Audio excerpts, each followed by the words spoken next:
One of the most common topics for questions I receive from musical theater writers is the topic of the Lehman Engel BMI Musical Theatre Workshop. Since I did go through the program and I talk about musical theater writing all the time, I get a lot of questions about my experiences, the submission process, the audition process, as well as just generally what the program is like.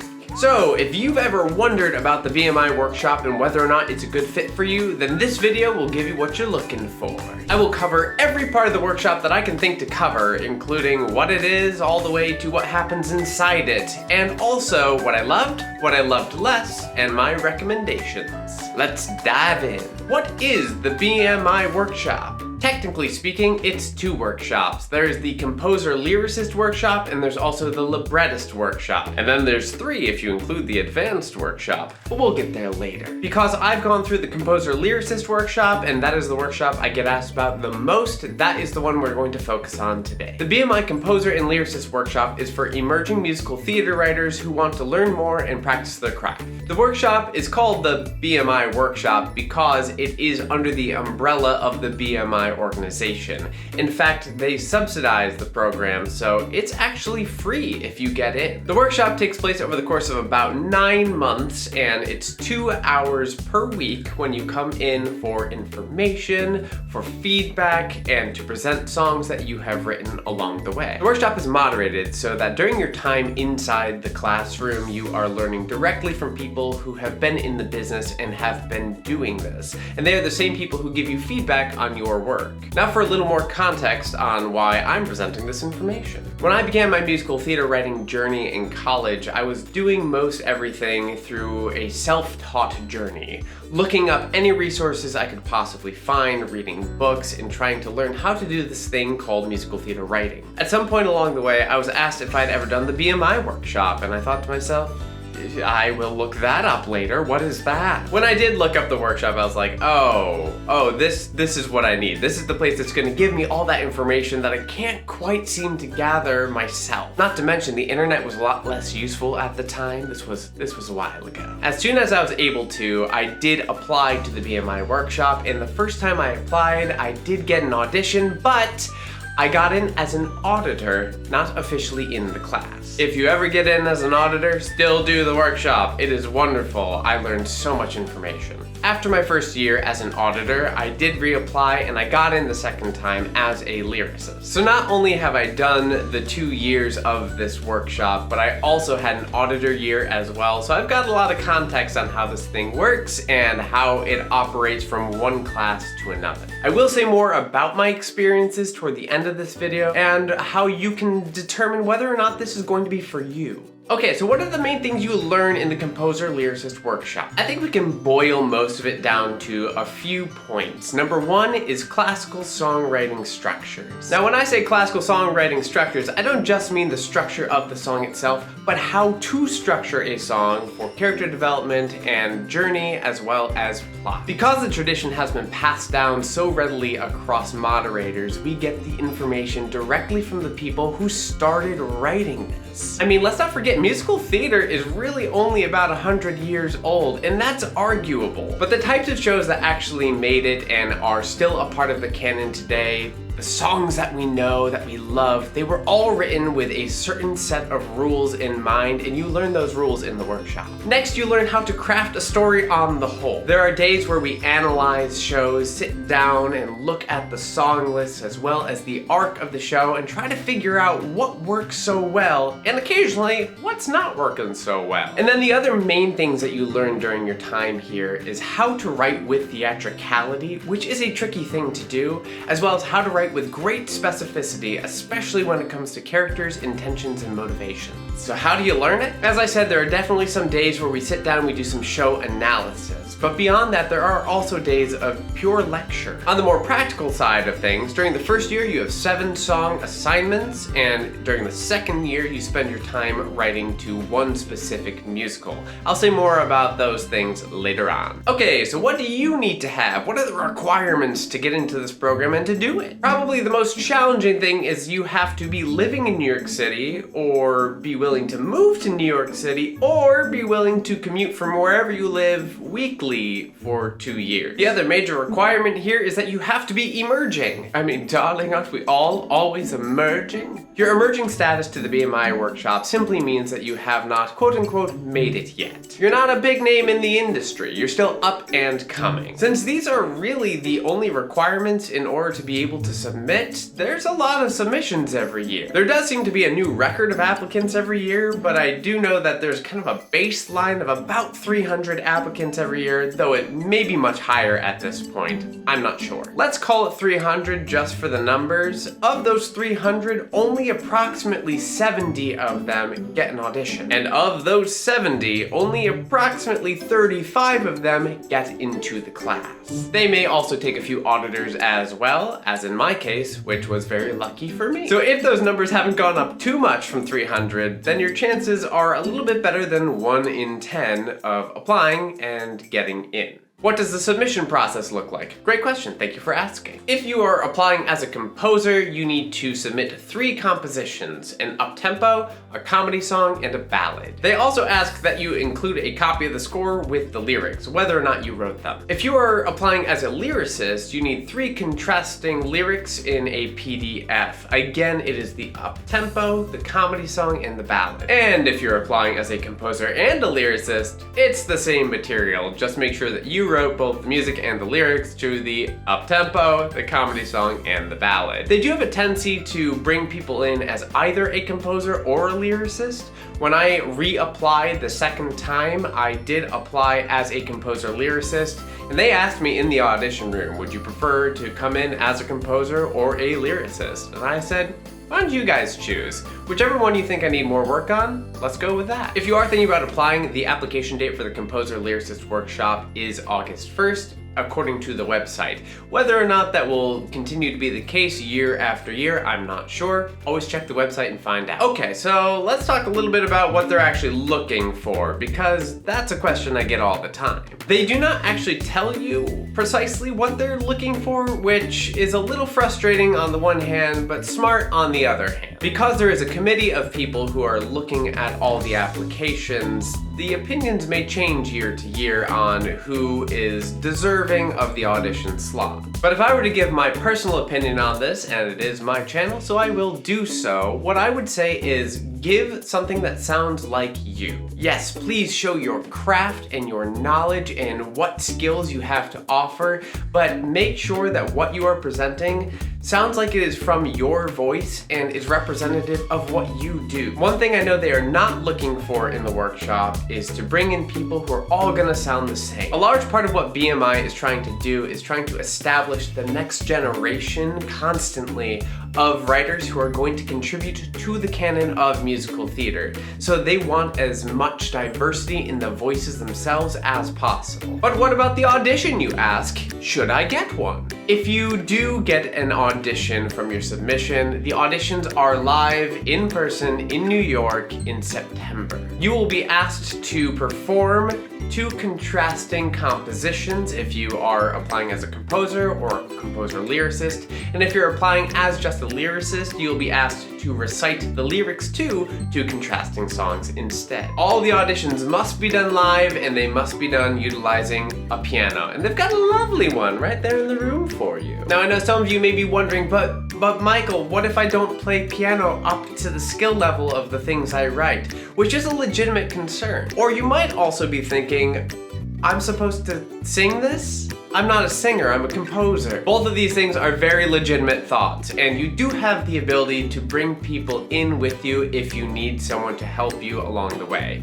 You do not necessarily need to sit down at the piano, play, and sing. In fact, when I did my second audition, I was doing a duet for one of them, so I did have a singer with me, and there was a piece I'd written that I couldn't play, so I did ask a friend to come in and play that one piece. He was a member of the workshop, so it wasn't unusual for them to see him. Okay, let's talk about year 1, because years 1 and 2 are very, very different. The crux of year 1, besides the analysis and talking through the essentials of the songwriting, is really the 7 assignments that you do along the way. 6 of these assignments will be very specifically based off of pre-existing material and will be asking you to write certain types of songs. For each of these assignments, you will be paired up with a collaborator, and that collaborator will rotate. It will change throughout your time. The only time you go beyond a 2-person collaboration is for one of the assignments where you will write a musical scene and you'll be paired up with someone from the libretto workshop. The 7th assignment at the end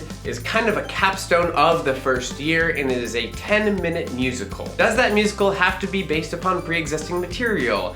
When I was in the workshop, the answer was no, but it's strongly recommended. Year 2 is a little less specific and a little less curated in terms of what exactly it is that you're writing. At the end of year 1, you have to pair yourself up with someone who you are going to write with for the entirety of year 2. And throughout all of year 2, you will be working on an adaptation of one story and one story only. Now, when I was in the workshop, these stories didn't necessarily need to be given approval by the moderators, but it definitely helped if the moderators were on board with what you were writing. In fact, my collaborator and I started with an adaptation of a project, and even though we kept on that story as our adaptation, we changed our perspective because the moderators were not on board with the way we saw the project. A couple other people had to change their stories, but for the most part, everyone was able to write what they wanted to write for year 2. Now, throughout year 2, the songs you'll be writing for your project are going to be from Act 1 of the musical.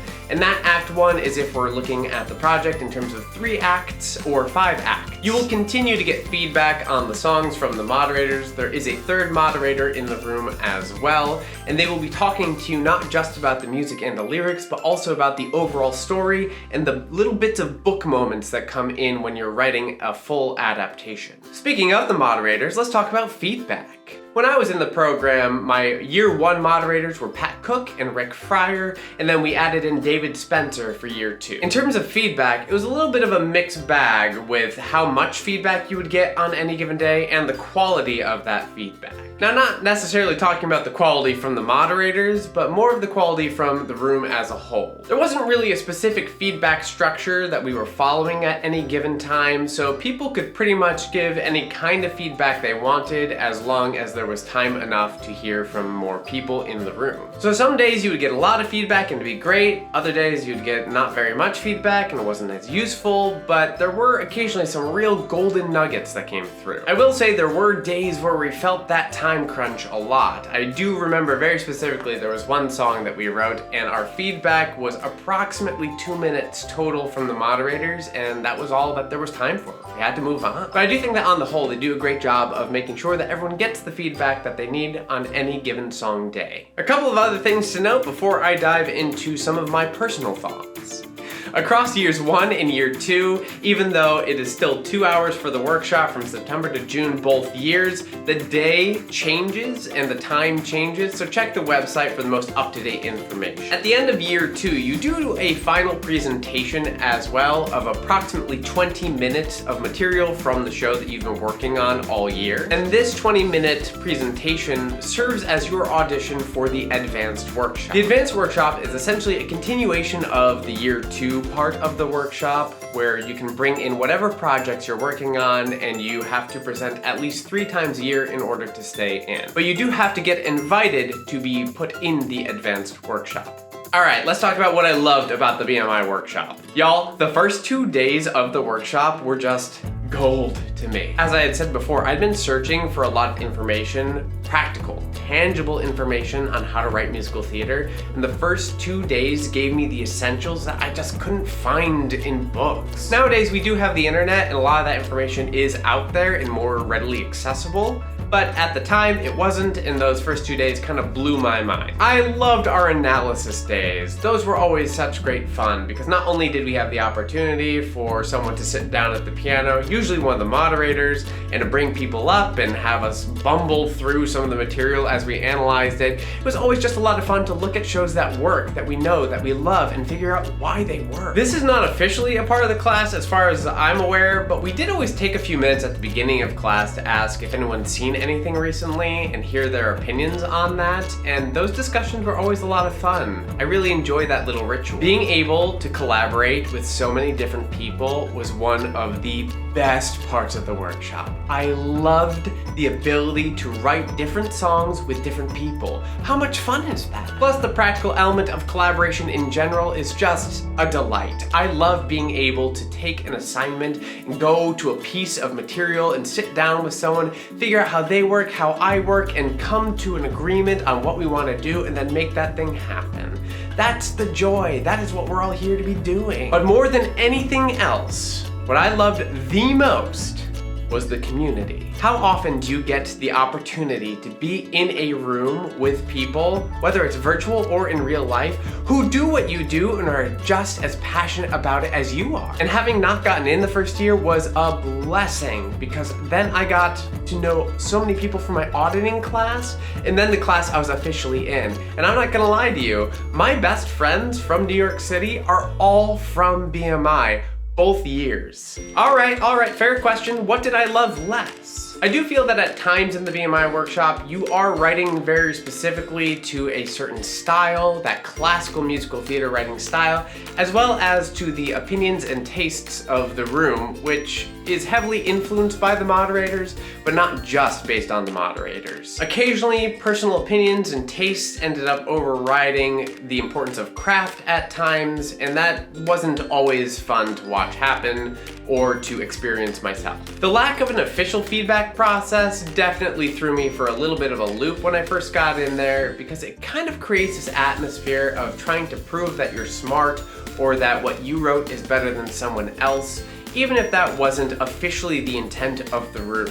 And sometimes, like I said, that feedback was super short and it left you with more questions than answers. And then the last piece that I loved a little bit less was the momentum of the songs and the way that they were spaced out throughout the entire 9 months. I do feel like at times I was kind of just sitting there waiting for the next song share to happen, and then at other times I felt rushed because we suddenly had so much to do, especially toward the end of year 1 when we were still finishing up the previous assignment, but also writing the 10-minute musical at the same time. Now, I also get asked, are there other options out there besides BMI? Why, yes, there are. Thank you for asking. I think the most well-known of all of them is NYU's Graduate Musical Theater Writing Program. This program is a 2-year MFA program, and it does have a slightly different focus to it, as well as a different feel. I did not go through the program, but I know a lot of people who have, and it sounds to me as though there's a little more room for experimentation and a lot less focus on songwriting, as well as less focus on classical structures of writing. The other major difference there is that it costs approximately $100,000 to do. Plus, you have to live in New York City, so it's a big expense. There's another program in New York that is relatively new. It's the Berkeley program that is not specifically on writing, but on creation. I honestly don't know too much about this program, but I do know it costs about $50,000, so you're running into that same financial barrier. But I'll be very curious to hear the thoughts of people who have gone through the program and see what that one is like and how it differs from NYU and BMI. Of course, there's also my flagship course, which is a virtual course. It is 20 weeks. It costs $2,200, and it will give you all of the foundations, classical and contemporary, and will allow you to do the same process of being paired up to write certain songs throughout your time together. And in addition to my course, there is a smattering of other new programs that have been popping up in the past several years. A quick Google search should net you some results. Okay, the big question.